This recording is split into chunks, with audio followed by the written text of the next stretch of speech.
It's Rinse TV. I'm back at familiar territory, my old stomping ground, the sofa, and I'm gonna be having a chat with Tensnake.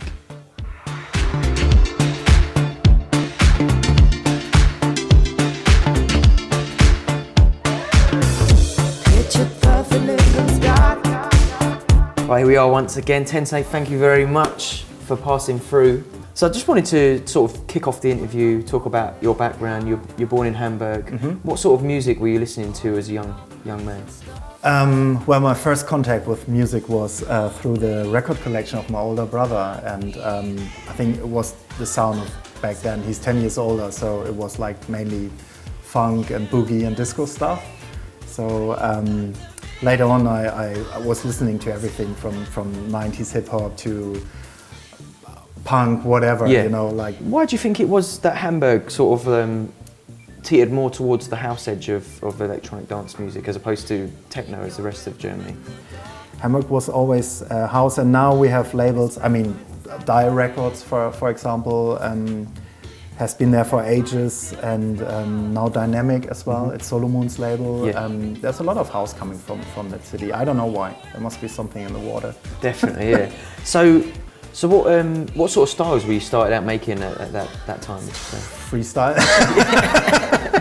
Like pretty non-professional freestyle. I don't know. I mean, I always tried in the 90s. I bought a lot of house music, like literally every Strictly Rhythm record.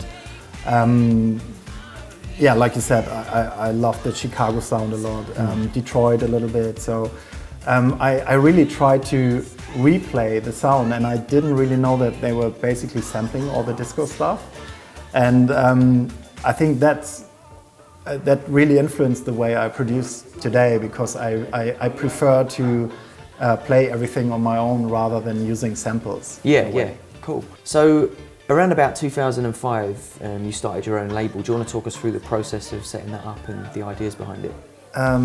Yeah, the label is called Miro, and I started it with two friends, and it was basically pretty selfish, the idea. We just needed a platform for our own productions.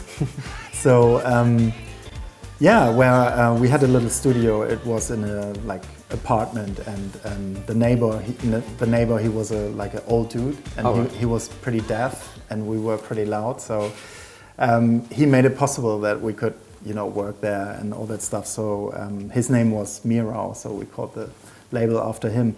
And yeah, when we started the label, that was pretty much the same time when the first Tensnake record came out. I released it on Miro. That was the first one, called Around the House. And I didn't expect much, you know, like, but somehow it went really well, and people loved that record. And I think pretty soon after the release, I got asked from the junior boys back then. They asked me for a remix, and that was a big opportunity for me. And yeah, I put a lot of effort in it, and people liked it, and things started growing slowly, and yeah.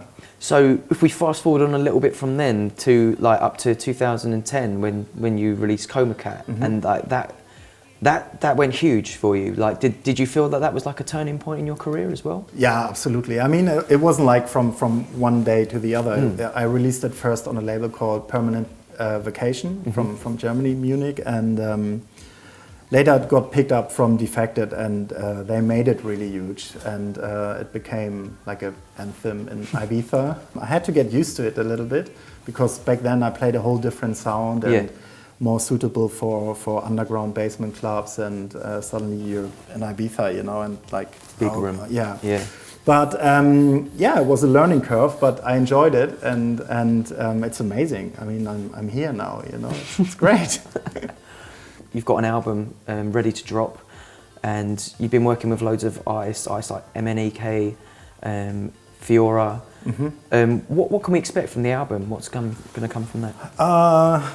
I think it's might be a shock for some Tensnake fans. I don't know. I have no idea. It's a little bit different to compared to what I did in the past.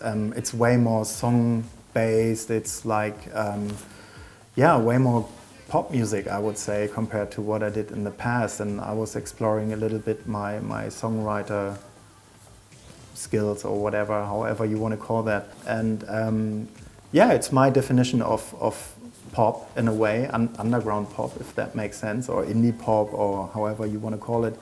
And when I started working on that album, I didn't have an idea what I was doing at all. So it was slowly growing, and then I had the opportunity to work with people. I met Stuart Price in Los Angeles, and we made a track together. And Nile Rodgers. Yeah, I was going to get to that. That was and pretty amazing. Yeah, that was. It all came together. I sent him a message on Facebook actually, and I didn't expect any answer.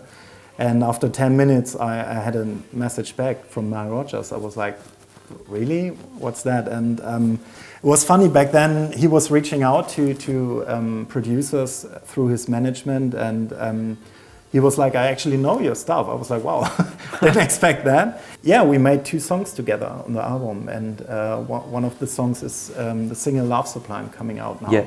Yeah, and you've got some remixes done there. You've got Duke Dumont on one of them, which I heard for the first time a couple of days ago via SoundCloud. Yeah, I love it. That seems to be going pretty well on SoundCloud as well. People love it, yeah. No, he has done a really great job. I love it. But the whole remix package is amazing. Lil Youth is on it. There's another one, can we talk about it? Jonas Ratsman from Sweden. And it's a really good package.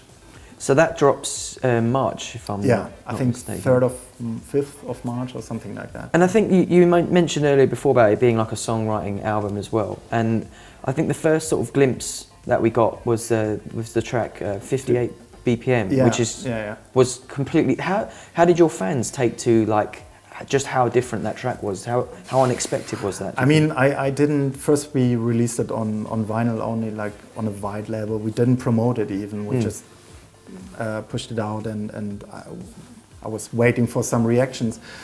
I mean, some don't like it, don't dig it at all. I mean, it's a ballad. It's a bedroom, whatever, R&B piece of music. So I just wanted it to be a message of what people can expect from the album. And like I said before, for me, there's no point of putting a club album together. I really wanted to put an album together that's like a journey that you can listen from the start to the end, before you go out, after you come back home from the club, whatever.